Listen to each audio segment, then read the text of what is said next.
Mund ta shohim në Prishtinë, por më shpesh në Tiranë. Është fjala për këngëtarën Vesa Luma, e cila vjen sonte në prive për të na shpalosur më shumë detaje sa i përket 2 projekteve të fundit që ajo sapo i ka sjellur, gjithashtu edhe ndjenjen e të bërit nën dhe si ka raportet me vjehrën. E ndjekim bashkë materialin nga Florian Halili. Yes, massive in the dance again on the remix.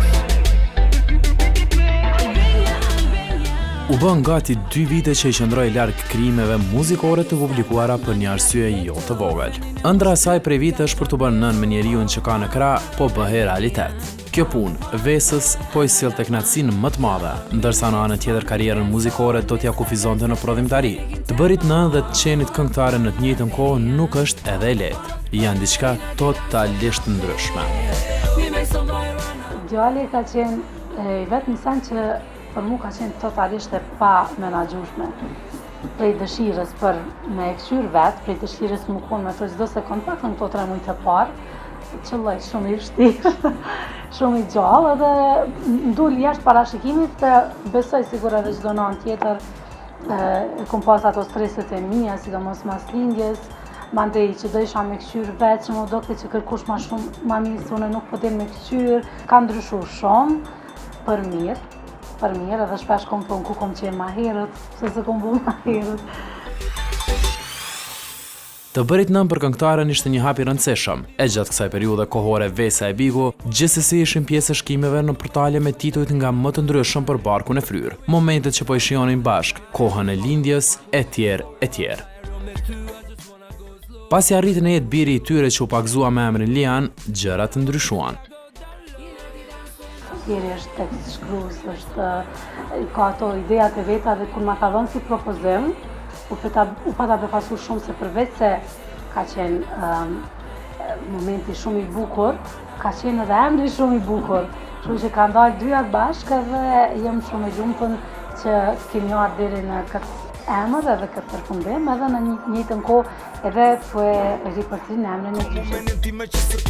Kohëve të fundit jemi bërë të varur fizikisht e psikikisht pas telefonit, duke u munduar që në çdo moment të jetës sonë të kem të zënë ngushtë me fotografimet apo filmimet përmes tij. Vesa dhe Big Basta u munduan ta mbajnë larg syrin mediatik, djalin e tyre për shumë arsye personale. Teksa kurreshtja shtohej, Vesa dhe Geri nguronin të shfaqin të posalindurin në publik. Dikush mendonte që ishin bestytnitë më syshit. Varionin mendimet që diçka nuk ishte në rregull. E si përfundim këngëtarja shfaqi bebin në Instagram një herë. Mas që kom lind për shumë pak mriva me shiju emocionin se që kom një zotë, sa kom një bebën të qajtë e krete dhe kom një zotë, sa është paskordi, sa është pas, ma hupi krete. Ma hupi krete emocionin për një moment që më nësha mësë me ndëgju, sa është paskordi, se po du foto, sa pash, që telefoni që atë bënë, se që nga ka po telefoni. Kështu që, po mirë, pak të një shioha ato, sekundat e parë. Kjo është puna e telefonit, sa i përket mesazhave, njerëzve po kanë qenë pa numërt dhe ma kanë mushdanë. Në një formë të bërit prind të sjell ngrohtësi duke të qetësuar pak ca nga rutina e famës, por njëkohësisht mund të jetë edhe pa këndshme në momentin kur fëmiu rritet, i cili ndoshta nuk dëshiron të jetë pjesë e gazetave apo televizioneve, e që gjithë kjo thjesht mund t'luhat harmoninë e familjes. Nështë pse kom dhe 2 herë krejt në Instagram, ai tash vetë që ka marrë vetat atë rrugën, edhe që ajo që theti është pak problem se ki shumë drejt, nuk e din a ka qefa s'ka qefa në tapnin, prandaj edhe njëm kufizu kove të fundit edhe unë edhe Geri që nuk po dojmë me e shfaq shumë deri sa ai tjeti vedishëm edhe të shojmë nëse ka qefa apo s'ka qefa apo i pengon. Vesa nuk është se ka ndryshuar me peshën pas lindjes, po në shtatzani të gjithë e pam dhe kuptuam që ajo dhe kilogramet e tepërt ishin ngushtë të lidhur, gjë normale për një shtatzan. Gjatë shtatzanis i kom shtu 17 kg, 13 kanë qenë nevojshme për të shtu, edhe i vjen edhe 4 që i kom shtu ekstra. Unë jam vetëm nështë 2 kg ma shumë se që kom qenë gjatë kur kom net shtatzane, që shkom rri, kur du s'kom bo, thjesht net pa gjumë, djali gjallë. Kaq shumë sa Vesa është duke kujdesur, duke hequr, e njëkohësisht duke shijuar se cili moment që jeta po i ofron, e ka, apo nuk e ka ndërmend të mendoj për fëmijët të tjerë. Po që ndërmend e kemi paktën një bo edhe një 2-3 vlezën ose motra.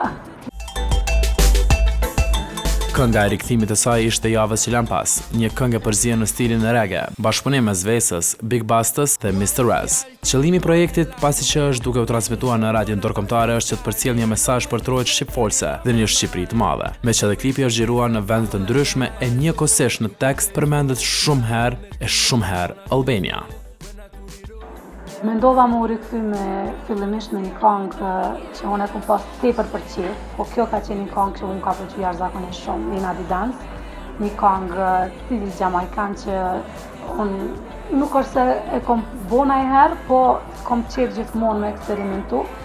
Edhe kom një sen që kur më pëlqen diçka shumë, e ndëgjoj makinë, kudo që më ndëgju, unë qatë shumë boj mas asaj këngë, sa që s'kom qarë, ose pa e bo remix, ose pa bo diçka kështu më ka pas ndodhe dhe me këngën e DJ Blondit, Ajaj, kur ka pas qenë kënga. Ndryshe nga kënga që riktheu Vesën me njëherë pas disa ditësh edhe surpriza për të gjithë, ata që e duan, familjen e shoqërinë e këngëtarës. Ishte një dhuratë e ndjeshme saj për gjithë ata që e gjejnë veten në këtë ngjarje që ajo përjetoi vite më parë. Ishte një befasi që ma ka ofru si këngë, edhe unë e qysh me strofën e parë tekstit, unë e kom ditë çfarë befasi është. Sa në ta bëj një befasi, nëse nuk pëlqen, as mos e këndo, as kur gjo, po kjo është një befasi që nuk ke nevojë me më dhënë kurfar komenti, as kur gjo, thjesht nëse do në merre, ose mos e merre. Ma dha dhe mu më pëlqej jashtëzakonisht shumë, edhe thash kjo këngë ka më qenë patjetër pjesë e albumit, edhe nëse kom naj mundësim, vetë me veti komendu, pa e bo dhe video nuk e lo, sepse kom qef me pas një kujtim, një këngë, një dedikim, një diçka që është e jemja. Pas të gjithave, Vesa definitivisht nuk do të mund të reflektonte pozitivitetin, po të mos ishte lumtur me familjen e burrit. Posa që rresh dhe vjehrën, problemi kryesor tek femrat. Geri qëlloi dhëndri i ëndrave, por Vesa janë jashtëzakonisht mirë. Jo s'po du m'ja bu qefin kërkujtas, nuk po du sinqerisht, po normalisht shihet prej djalit, shihet prej dardha në dardh, edhe nuk ka pas mundësi me qenë ndryshe. Janë shumë të mirë, shumë të kuptueshëm, shumë të urtë. Janë njerë që unë për shembull vjerën, nasi veç po ki qef me ditë, unë e kam si shoqe ma shumë se që e kom vjerën, edhe është shumë e kuptueshme, shumë e mirë, nuk kam fjallë me përshkru, sinqerisht i kemi bo bashk dy familje që janë paka shumë njëjtë edhe me mentalitet, edhe me përkrahje, edhe me këtë. Vesa do të vazhdoj me projektet e radhës, tani e tutje më shpesh për adhuruesit e saj. Kjo fal dëshirës së madhe që ajo ka për muzikën.